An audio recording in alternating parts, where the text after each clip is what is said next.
Sous la houlette du président Alassane Ouattara, beaucoup d'efforts ont été faits dans le secteur de la santé depuis quelques années. Un investissement massif pour tendre vers la couverture sanitaire universelle. Il y a un programme social du gouvernement qui a 3 composantes dans le secteur de la santé, à savoir la gratuité ciblée.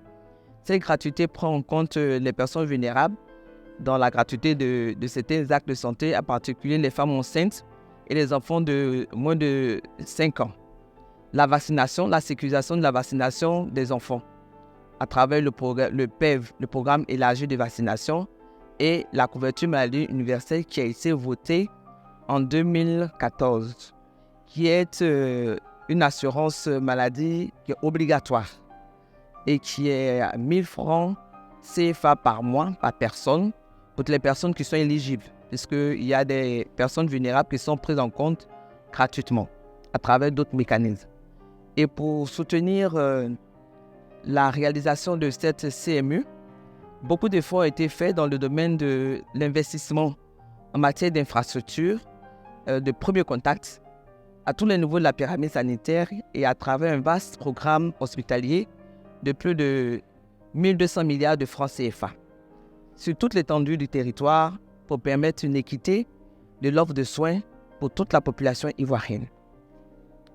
Et ce programme qui prend en compte construction, réhabilitation et équipement permet d'améliorer également les conditions de travail des ressources humaines qui sont un pilier important justement de l'atteinte de cet objectif-là.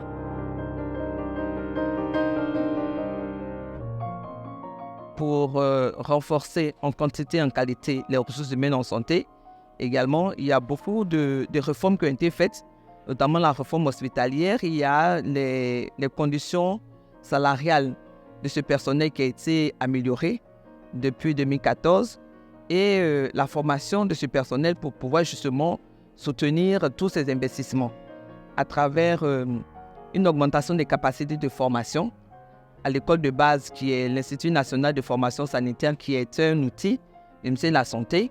Et au niveau de cadre supérieur, je pense qu'il y a une réforme qui a permis de déverrouiller le tronc commun afin de permettre justement une formation en quantité suffisante, en qualité suffisante pour pouvoir exercer.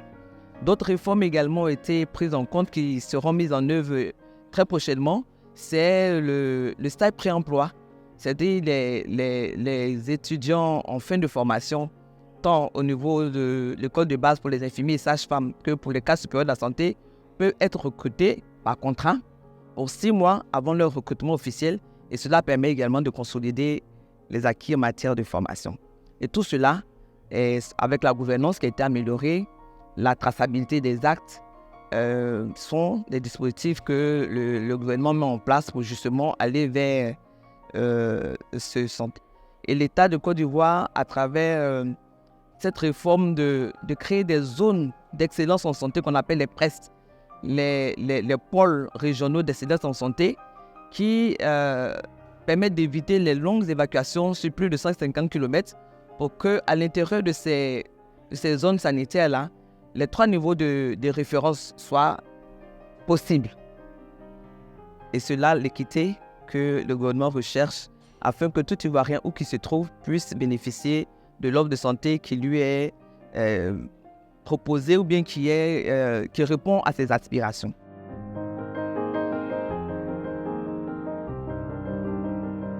Depuis 62 ans environ où l'accord de siège a été signé, l'OMS appuie la Côte d'Ivoire sur plusieurs plans, tant techniques, financiers qu'au niveau de la gouvernance. Et à cet effet-là, je pense que l'aide de l'OMS est appréciable et appréciée par tous. Je vais citer quelques exemples au niveau de la formation. Il y a la formation des gestionnaires des structures décentralisées que sont les directions régionales et les districts sanitaires. Il y en a 111 districts sanitaires et 33 régions sanitaires qui ont été appuyées par l'OMS pour la formation, y compris en e-learning. Ce sont les nouvelles technologies de la formation. Et ces districts-là ont été dotés en matériel informatique et même en connexion pour que la formation se fasse, pour leur permettre de mieux jouer leur rôle de coordonnateur d'activités sanitaires au niveau déconcentré. Et cette formation s'adresse également aux acteurs de santé. Ça, c'est au niveau de la formation. Au niveau de la mobilisation de ressources, je pense que l'OMS, qui est le chef de file des partenaires clés du secteur de la santé, arrive à mobiliser suffisamment auprès des autres acteurs de santé, partenaires clés, pour soutenir le plan, le PNDS de la Côte d'Ivoire. Et il coordonne également tous les partenaires du secteur de la santé afin que leurs interventions soient alignées sur les priorités contenues dans le PNDS et une harmonisation d'interventions sur le terrain. Je dirais également qu'au niveau de l'information sanitaire, la gestion de l'information, l'OMS intervient également, et formation également en renforcement des capacités diagnostiques et de surveillance épidémiologique au niveau de la Côte d'Ivoire. Donc c'est cela que quelques exemples, mais qui ne sont pas limités, de l'appui de l'OMS en Côte d'Ivoire.